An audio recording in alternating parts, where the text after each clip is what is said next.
የሐሳብ ልዩነትና ፍላጎቶችን በምክክር መፍታት ይገባል ሲሉ በወላይታ ዞን የጉኖኖ ሐሙስ ከተማ አስተዳደር ነዋሪዎች ገለጹ። ሪፖርተራችን ትግስቱ ጉቼ አስተያየቶቹን አሰባስቦታል፣ እንደሚከተለው ይቀርባል።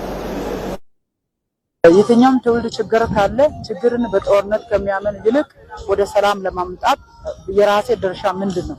ለሚቀጥለው ትውልድ ምንድነው ማስተላለፈው? በዚህ ምድር በኖርኩበት ጊዜ ምን ሰርቼ ነው ማለፈው?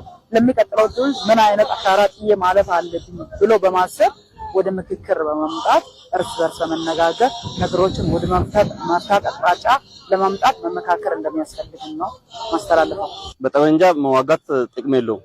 በሐሳብ በላይነት የሐሳብ በላይነት ማመን አለበት። ማንኛውም ጥያቄ ያለው ሰው የትኛውም ዞንም ሆነ ወረዳ ሆነ ክልልም ቢሆን ምክክር መድረክ ላይ ቀርቦ ሐሳባቸውን መስጠት አለባቸው። ከዛ በኋላ የሐሳብ በላይነት አምኖ ኢትዮጵያን ሰላም ለማድረግና የኢትዮጵያ ሕዝብን ለመጥቀም የሚያስቡ ከሆነ ወደ ምክክር መድረክ መድረሱ በጣም ጥሩ ነው ብዬ ነው የማስበው።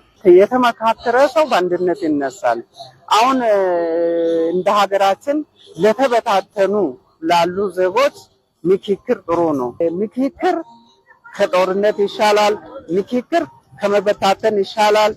ምክክር ለሁሉም ነገር ዋስትና አለው።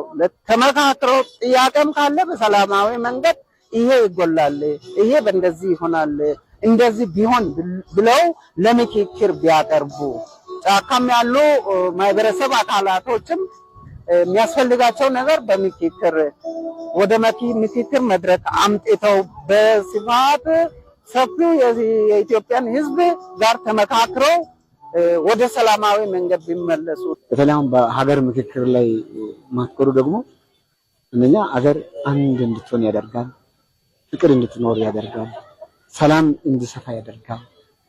እንግዲህ በኢትዮጵያ ውስጥ ያሉ ብሔር ብሔረሰቦች ህዝቦቹ የፍቅር አንድነት እንዲኖር የሚያደርግ ነው።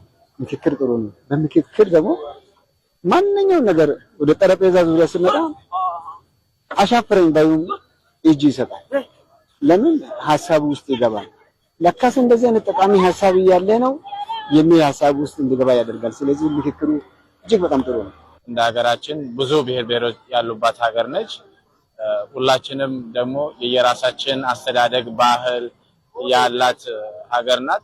እቺ ሀገር ደግሞ በሰላም እንድትኖር እያንዳንዱ ማህበረሰብ ክፍል የየራሱን ድርሻ እንዲወጣ ይፈለጋል። በዚህ ደግሞ እያንዳንዱ ሰው የየራሱን ሐሳብ በወንበር ዙሪያ መፍታት መቻል አለበት።